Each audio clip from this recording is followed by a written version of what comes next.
Vamos a que la secretaria del Trabajo nos explique qué está pasando en lo que tiene que ver con el empleo y lo mismo el director del Seguro Social.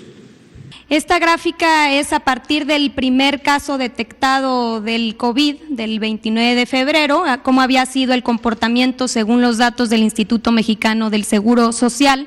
Es a partir del 13 de marzo que empezamos a ubicar una caída en el empleo formal, identificando que del 13 de marzo al 31 de marzo se perdieron 198,000 empleos y 148,845 en lo que va de el 1 de abril a el día 6, que es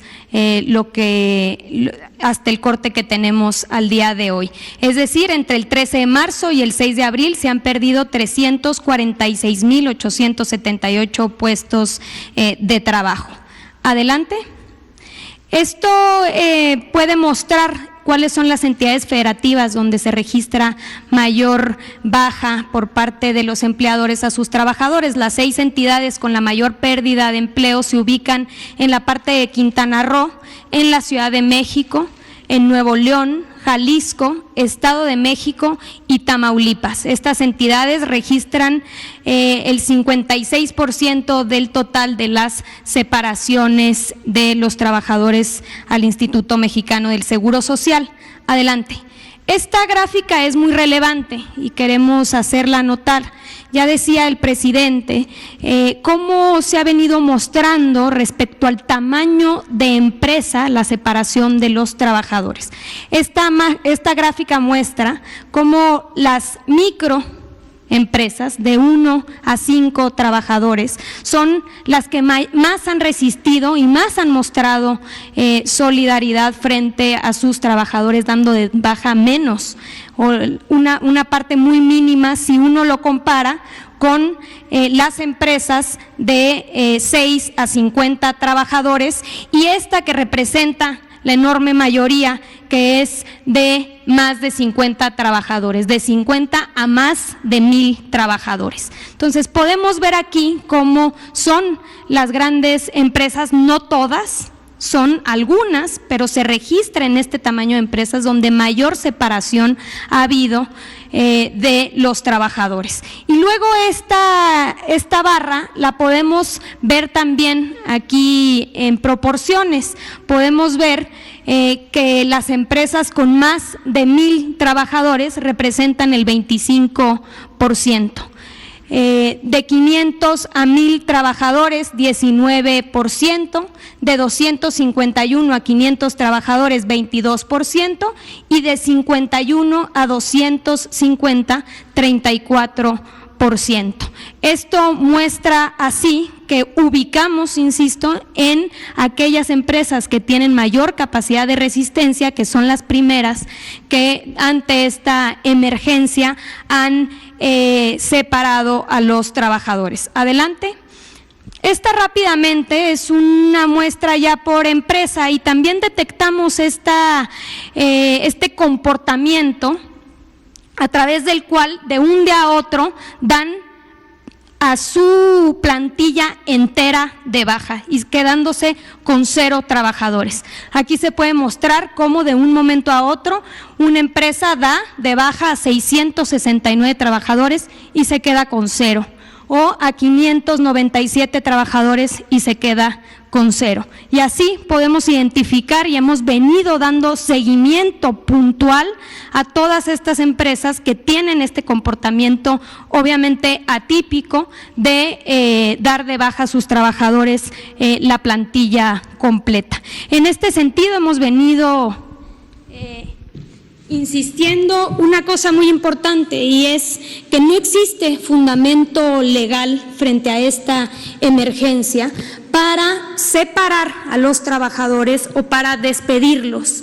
Y el llamado que hacemos sobre todo a estas empresas es a reconsiderar.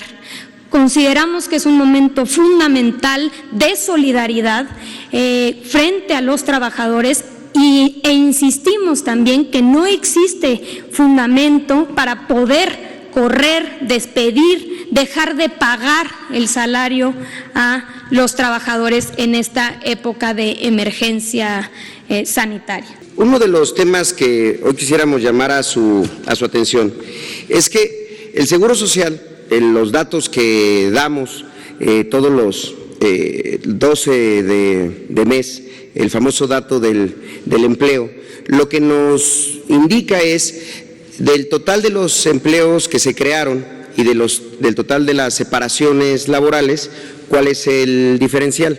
Como se los decía, este dato que damos los 12 de cada mes a las 12 del día, hoy lo estamos adelantando para conocimiento de todos, de los 130,000 empleos que se perdieron en el mes de marzo. Ahora, a partir de lo que comentaba la secretaria Luisa María, hoy es mucho más relevante en términos de lo que esto significa respecto a los derechos de la seguridad social. ¿Por qué razón?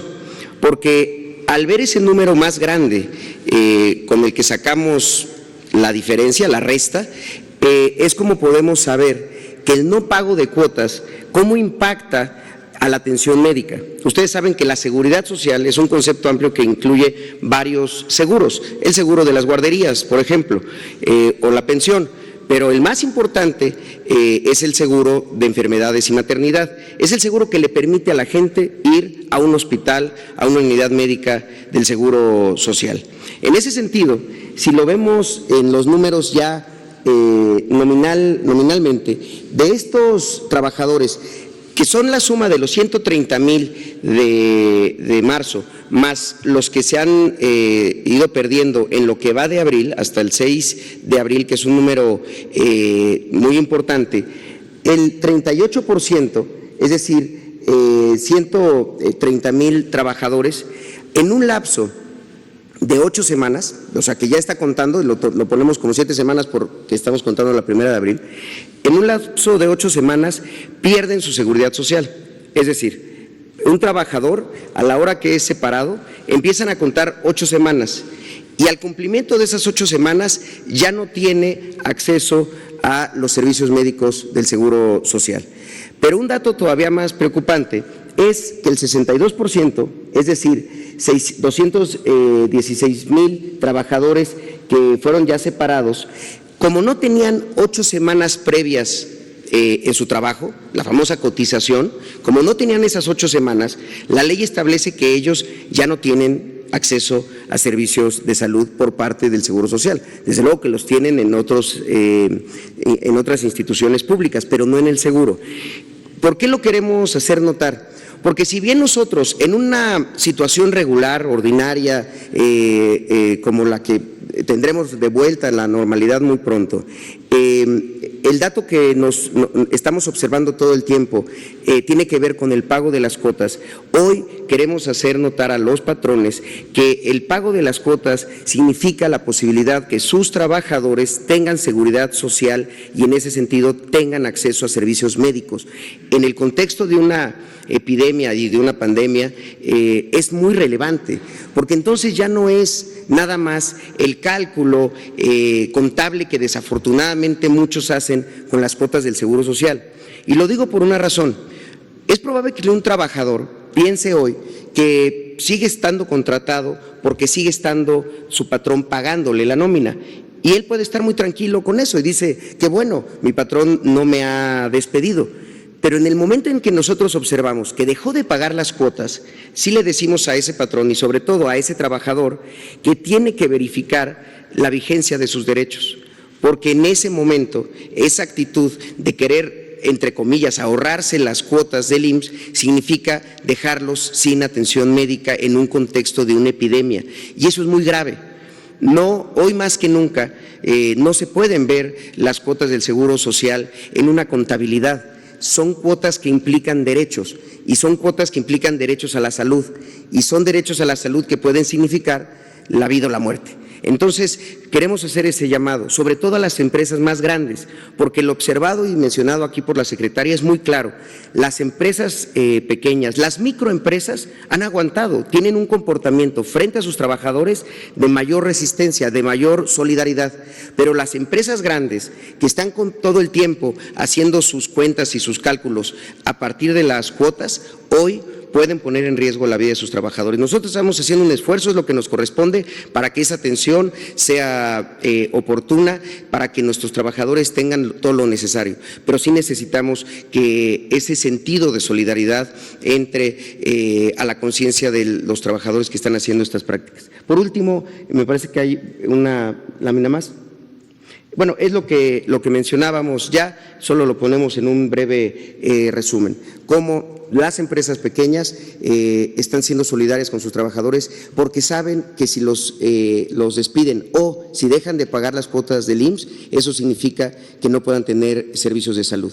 Y el llamado a que el resto aprenda un poco de esa actitud y haga lo mismo.